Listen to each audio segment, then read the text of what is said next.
It's trash day, I'm putting you out, it's trash day. Putting you out, it's trash day. Putting you out of my mind.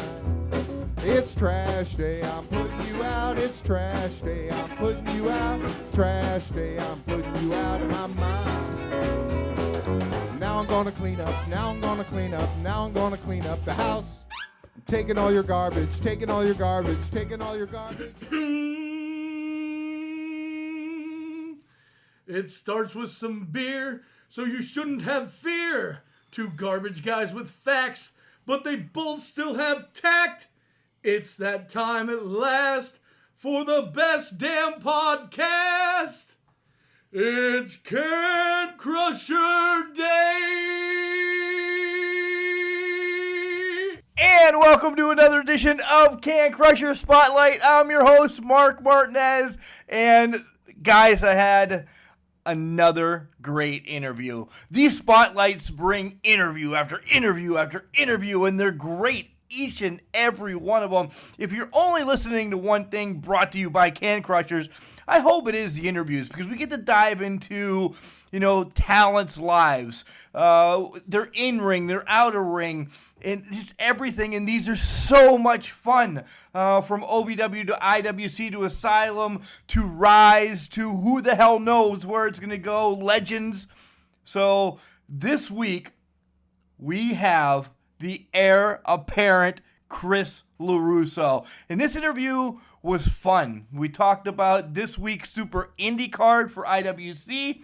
We talked about next week's card for Imagine, where LeRusso is in the tournament for the heavyweight championship.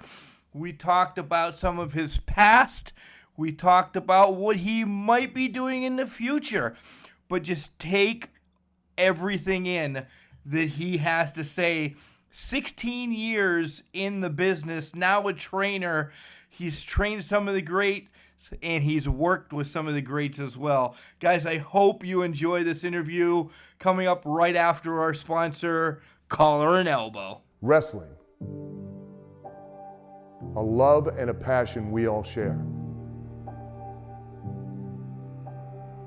I've started a wrestling brand.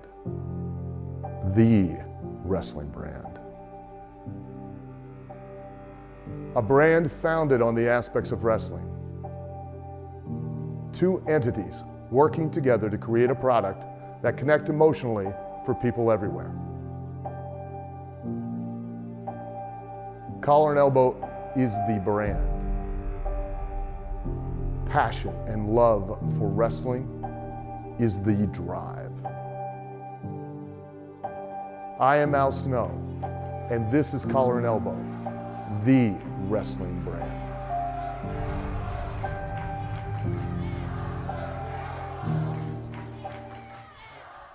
And welcome back to Can Crushers. Folks, I am elated to have a man that is about 16 years into this, a title holder in every organization that he's been with.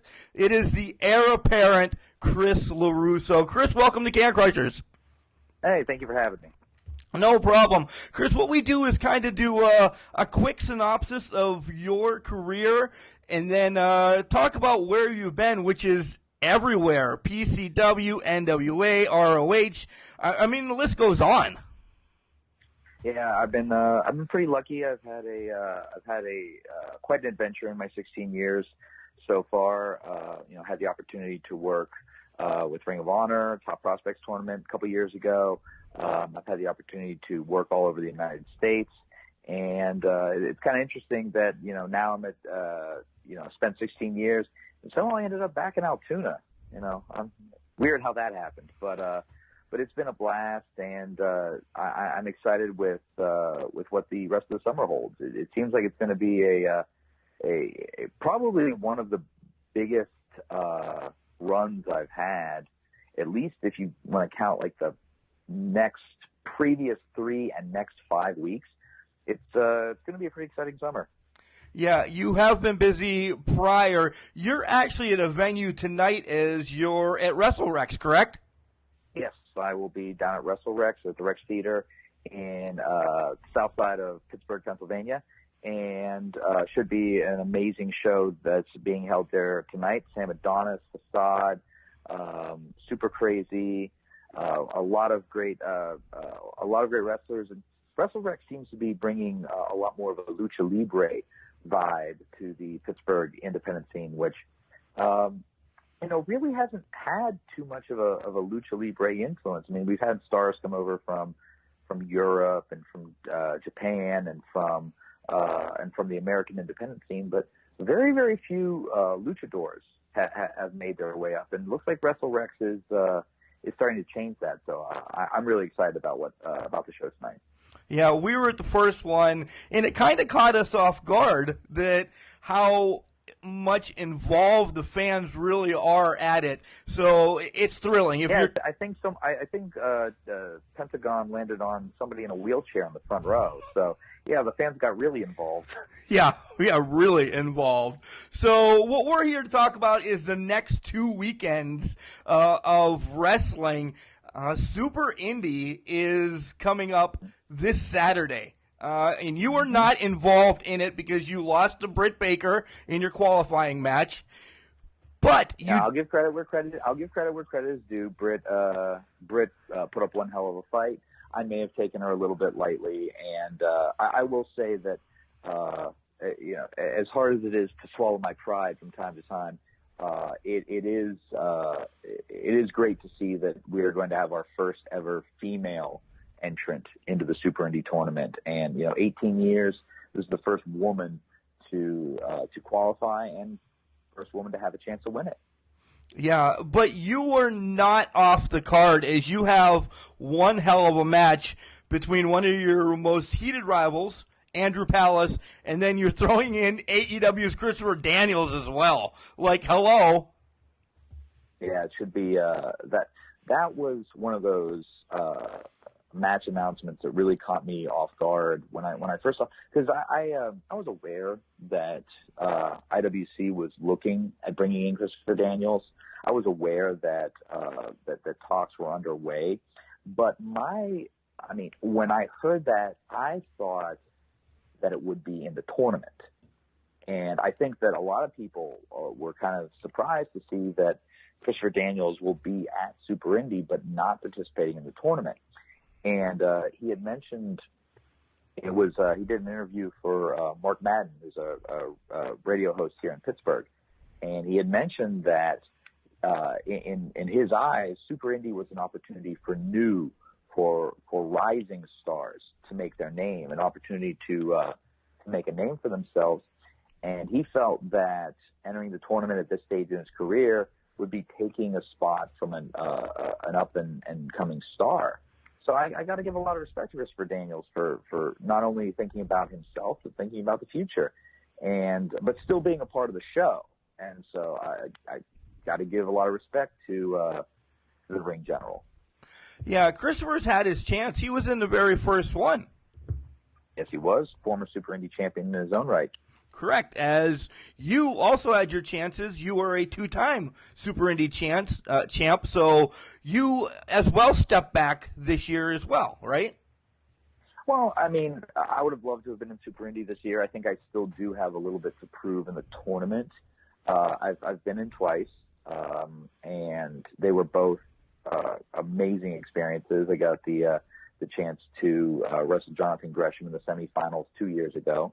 And honestly, one of my favorite matches, one of my toughest opponents without a doubt, and he will be in it again this year. So I think there's still a little bit to prove in the tournament, but for 1 year, I am more than happy to step back, especially if it means a chance to get in the ring with Chris Daniels and Andrew Palace. Yeah, and you actually have a tournament to worry about the following week, as you are in the Imagine Heavyweight Championship tournament. Already announced yourself and Brian Pillman Jr. Two other will be announced at a later date this week coming up on social media. Can we spoil it now? I think word is out. Is it out? I don't know if it's out. I'll tell you what, we know for one, Patrick Hayes is absolutely in the tournament. I know that.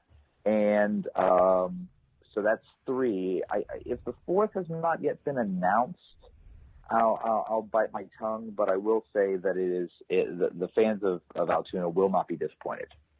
Right. I knew Patrick Hayes. That has been announced, but the 4th one, I'm not sure I've seen the post yet. Okay. All right. Well, so we'll leave them wanting more as far as the Imagine tournament goes. But again, based upon the names that have already been announced and the name that is yet to be announced, it should be an incredible night of action in Altoona. Yeah, and how is it that wrestling, back in Altoona and your hometown, how does that feel, monthly, you're going to show up in your hometown and put on a hell of a show?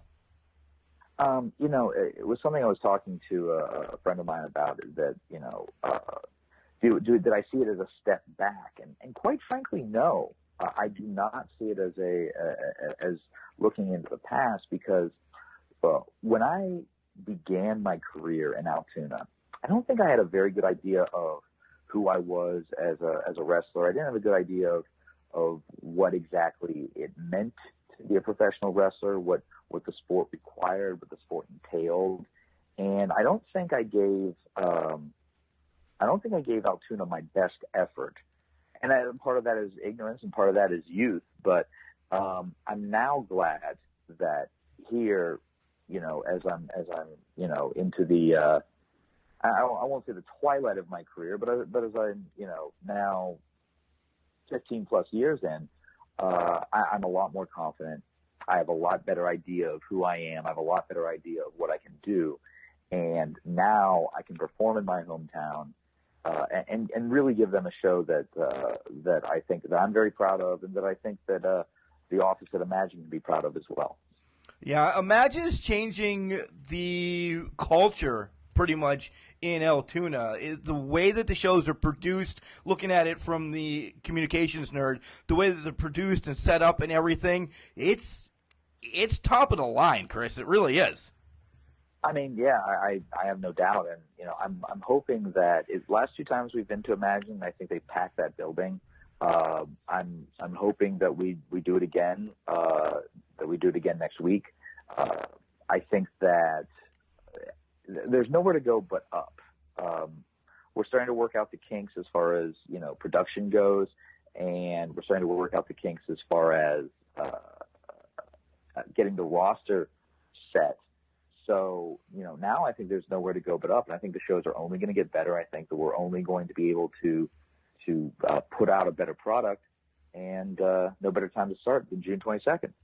Yeah, so make sure you get down there. 2 big events for the Heir Apparent, Chris LeRusso, in the next 2 weeks. But let's shift gears and talk, if you have a couple more minutes. I got all the time in the world. All right. Pretty notable opponents on your list of opponents. One by one, I'm just going to, about 5 or 6 here. Did name association. Okay, you've wrestled them in so many. All right. So Logan Shulo, Elias. The Drifter. I actually wrestled him when he was going by the moniker the Heavy Metal Jesus. So for those of you who wonder about, his love of music has always been there. He's just shifted genres over the years. I actually got to see a little bit of Elias's training.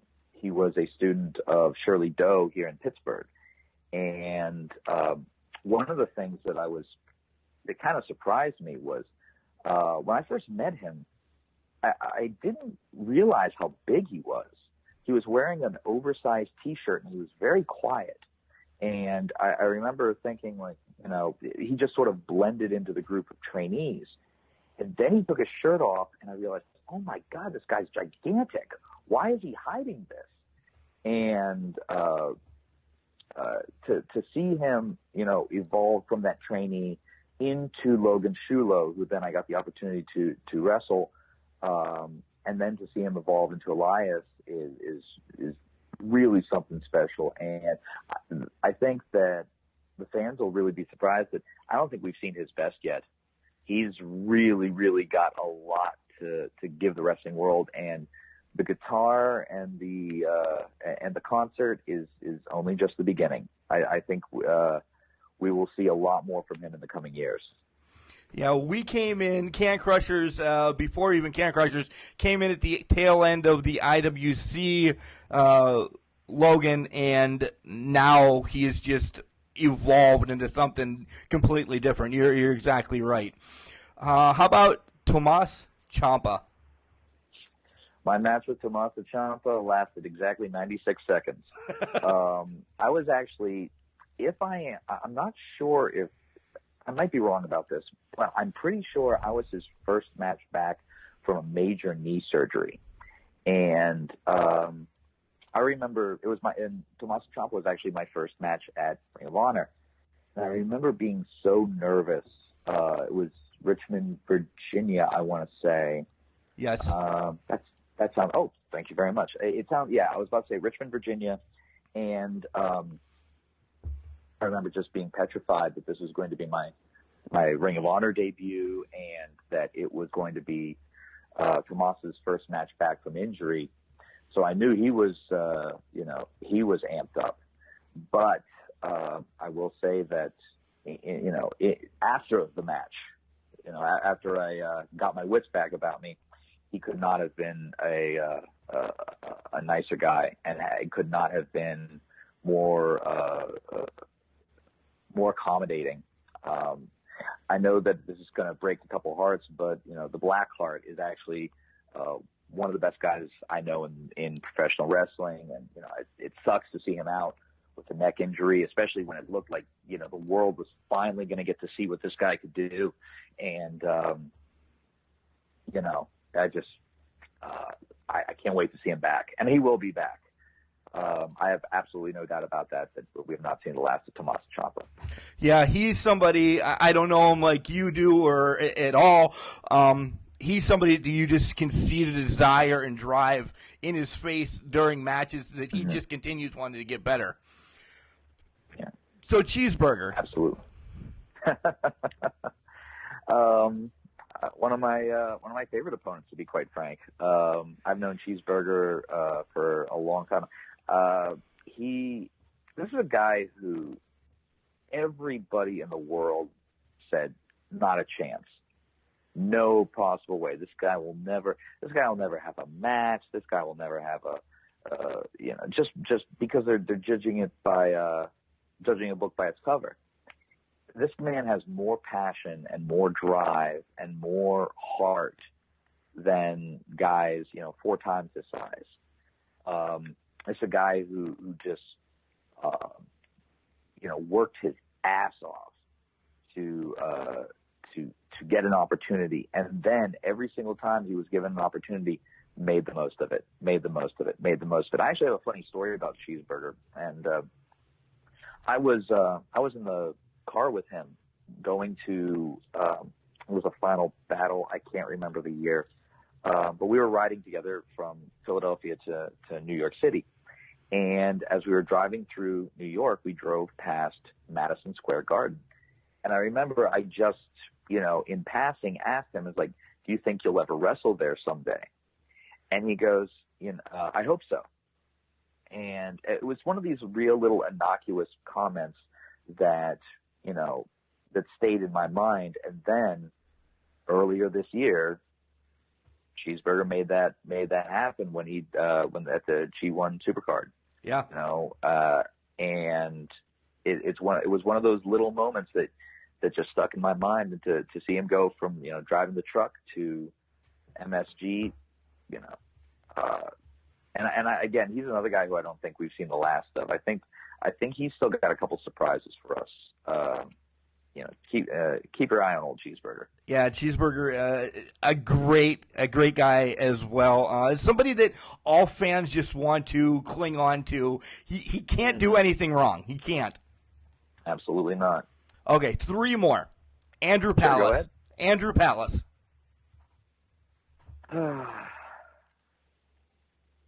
I mean, probably my greatest rival. I don't know that I've wrestled anyone else more. Somebody could probably, might say, no. When you were with KCW, you wrestled Loverboy Lou 74 times. Right. Somebody might know that, but as far as once I finally, Palace was also probably the first regular opponent I had once I started to get some confidence. And this is a guy who I've wrestled all over the Northeast. We've wrestled in cage matches. We've wrestled in hardcore matches. We've wrestled tag teams. We've wrestled in, met up in battle royals, from opening match to the main event and everything in between. Every time I lock up with this guy, it's reached the point where I think I know his playbook better than I know mine. We've wrestled in front of 12 fans. We've wrestled in front of over 1,000. And, it's, when it's all said and done, he will more than likely go down as my greatest opponent. Ton of respect. We've definitely had some heated, matches where we were trying to kill each other, but, and this weekend will be no different. But I got to give a ton of respect. This is a guy who just nonstop motor, nonstop drive, nonstop intensity. I used to joke that there are 3 guarantees in life: death, taxes, and Palace hits LeRusso with the hernia driver. Well. This year, I've seen a little bit better success against Palace, but he has been a constant in my career, and I couldn't ask for a better rival. Yeah. Next one, you're kind of on a losing streak in IWC as well, right? Not anymore. I broke that at Proving Ground, so things are looking up. Okay. You call it as you may.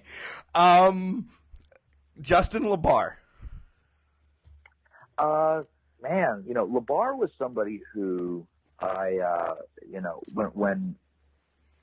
when things were at a point of flux in my career, LaBar sort of stepped in and became sort of a stabilizing influence. Got me back on the winning track last year. Got the tag titles back around my waist. LaBar is very smart.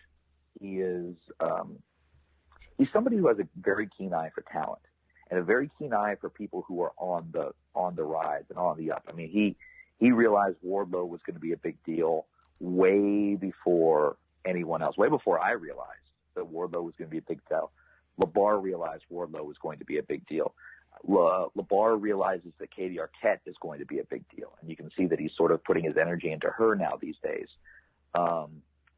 So as far as someone who has a keen eye for talent and a keen eye for people who are about to make their move and sees it before everyone else does, no one's better than Justin LaBar.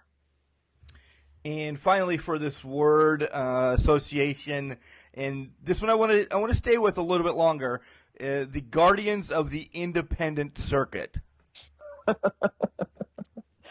Well, I believe the WWE owns that, so I don't want to speak too long on it. But it was kind of funny if you look at that collection of people. A lot of the guys know each other, and I knew Laszlo from the independent scene. I obviously knew Victor Benjamin from IWC and Revenge, and there was. I won't name names, but there are a few other people who you might recognize more if they had their mask on, who were also in that lineup. So I don't want to blow anyone's secret identity.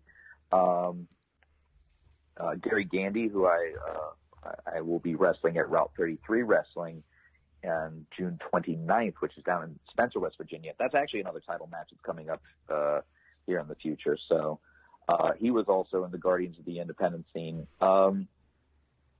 That was a very cool experience. That I actually was not supposed to be at Raw that day.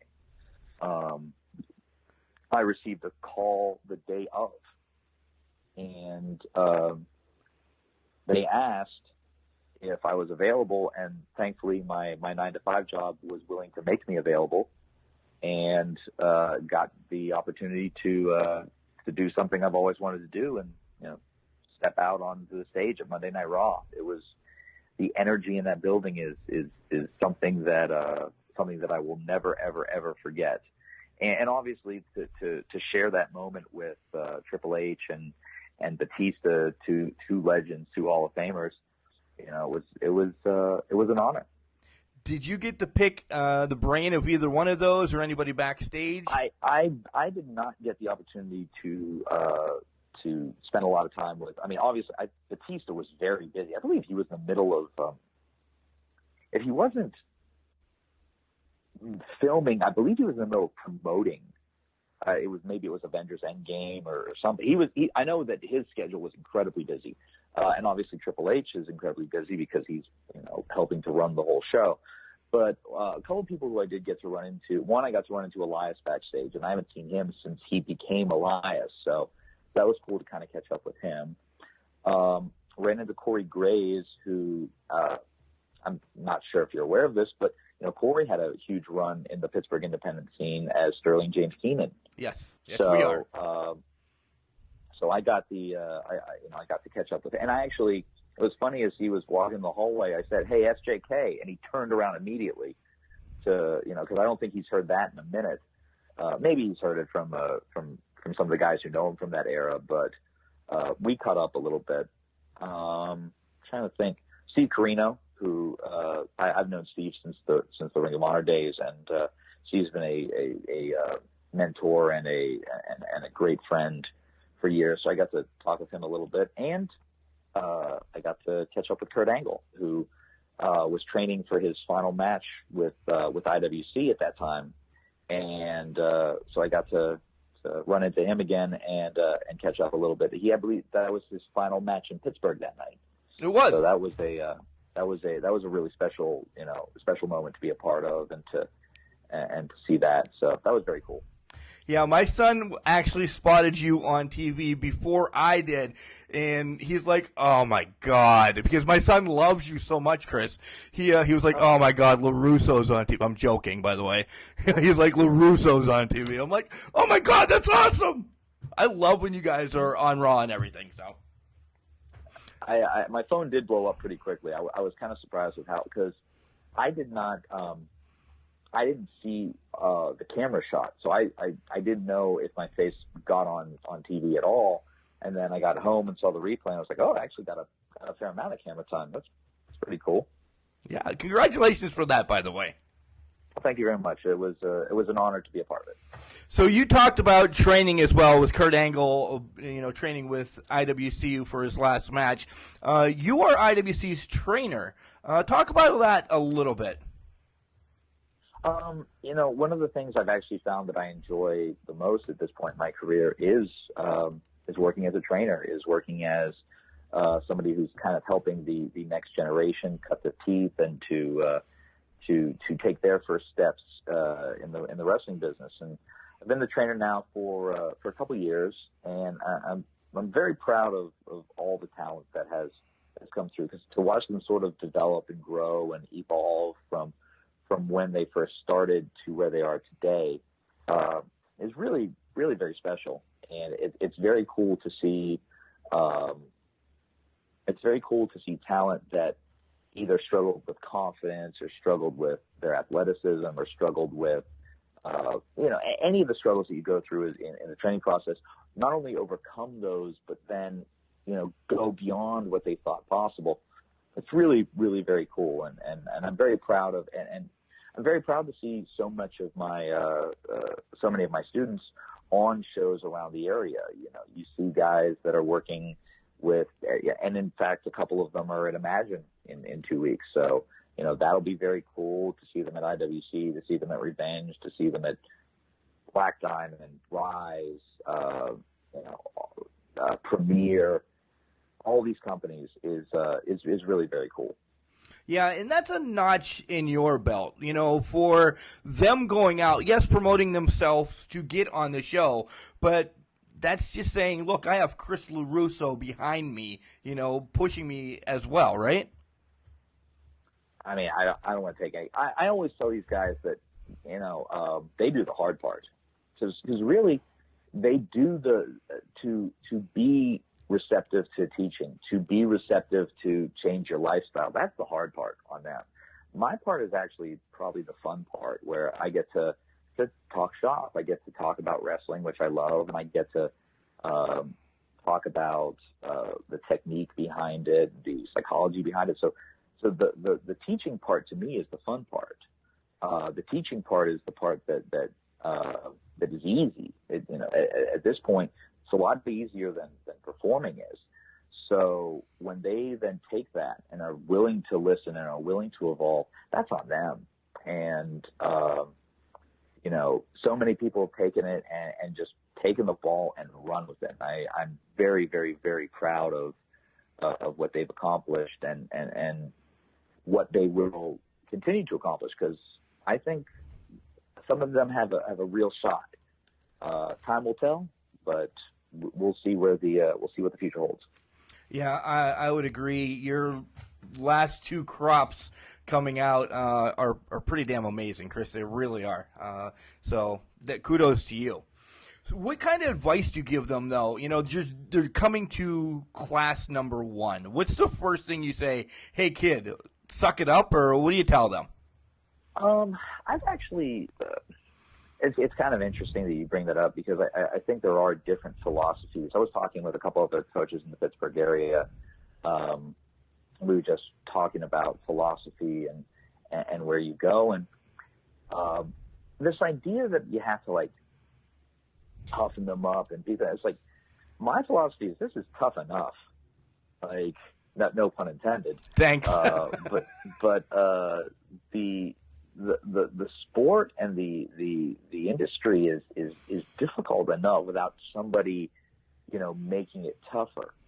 I think that you see pretty quickly if someone has the heart and has the drive and has the desire for it.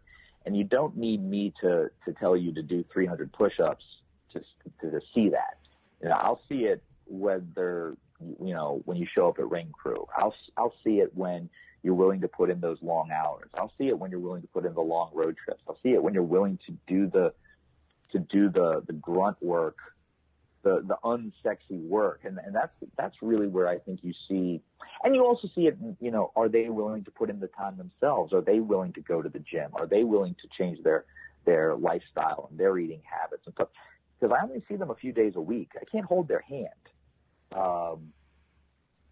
So, the first thing I sort of tell them, and I usually paint a pretty bleak picture of what wrestling will entail.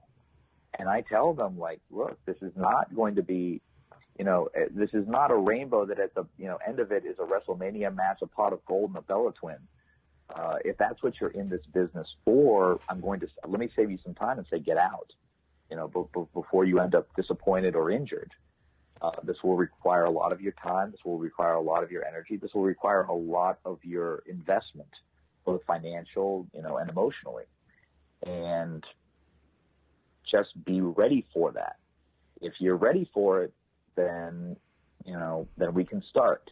But if you come into this thinking that that the business owes you anything, or that this is a shortcut, or that this is a means to an end, I think you're going to have a very, very difficult time. Yeah, and that's great advice. That really is great advice. All right, a couple more things, and then we'll let you go. You said, 16 years in the business. You have more to go, but if you could pick your dream match, stipulation, and who, where, who are you going with? So I've had a couple of my dream matches. For a long time, Davey Richards was one of my dream matches. I had that several years ago at VOW. Chris Daniels was honestly a dream match of mine at a certain point. And it's kind of cool to see that come full circle, to come back around to, oh my God, I'm actually going to get to wrestle. Because he was one that I actually wrote off as, I'm probably not going to have that one. And so it's very cool to see, to have that opportunity to have that match. Probably the last one left is Finn Balor, Prince Devitt, because I was always a huge fan of his, And, I loved his work in Japan, and, I continued to love his work at WWE and NXT. So if there was, one more match, I'd probably, you know what, I will add the stipulation. I was going to say no stipulation, but me versus Finn Balor, special guest referee, Ricky the Dragon Steamboat. Wow. And then I think that'd probably be the perfect, because I did have the opportunity to wrestle a match with Ricky as a special guest rep, and that was a awesome experience. So I think that would probably be my dream match at this point. Anywhere special? You want to do it like North Carolina? Do you want to do it MSG? No, we could do it. We could do it in the backyard for all I care. I just, I think that one would be I would like to wrestle at Stage AE one more time before it's all said and done. I'm not sure if that's in the cards right now, but I always enjoyed wrestling at Stage AE, so I'd like to wrestle there one more time. God, I think off the top of my head. Stage AE is a great venue, by the way. We were down there one time. It's so cozy that it's just like you're right on top of everything. I love it. Yeah, so I think a lot of my big checklist matches, my bucket list matches have been checked off. So I guess I better start making some new ones and some new things to chase. Yeah, you got a lot of time left, Chris, so start that new list. All right, so what else is up with you? You leaked that you have a match on the 29th already, but that's already been out there. But what else is going on? Where else are you going to be? Tell everybody where they can find you and all that. Well, if you're looking to where you can find Chris LeRusso next, follow me on Twitter at Chris LeRusso, Instagram at Chris LeRusso.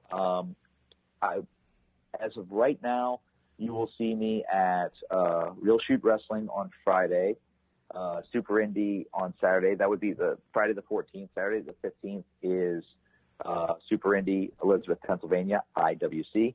Next Saturday will be I'll be in Altoona, Pennsylvania, Imagine Wrestling.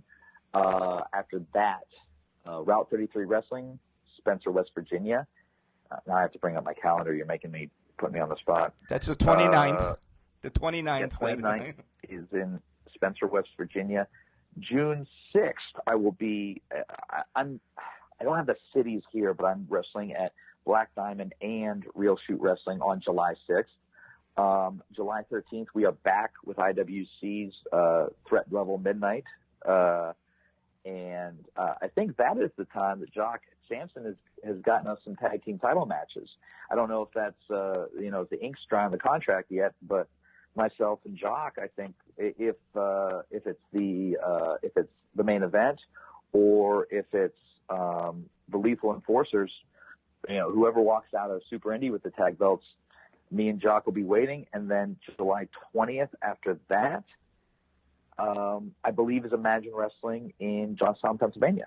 So got a pretty busy next couple weeks. And then, like I said, if you are, one more I do want to mention just because I haven't mentioned them yet. July 27th, I'm back in Erie, Pennsylvania for Revenge Pro Wrestling at the Avalon Hotel. Really enjoy every time I get the opportunity to work there. So I want to give Revenge a shout out real quick. They've been awesome to work with as well. And then, like I said, if you're curious where you can find me, Twitter, Facebook, Instagram, I usually keep those pretty up to date as to where you can find the Heir Apparent. Yeah, he is very social media savvy, folks. Chris, thank you for spending about half an hour, 40 minutes with us, and we'll see you Saturday in Elizabeth.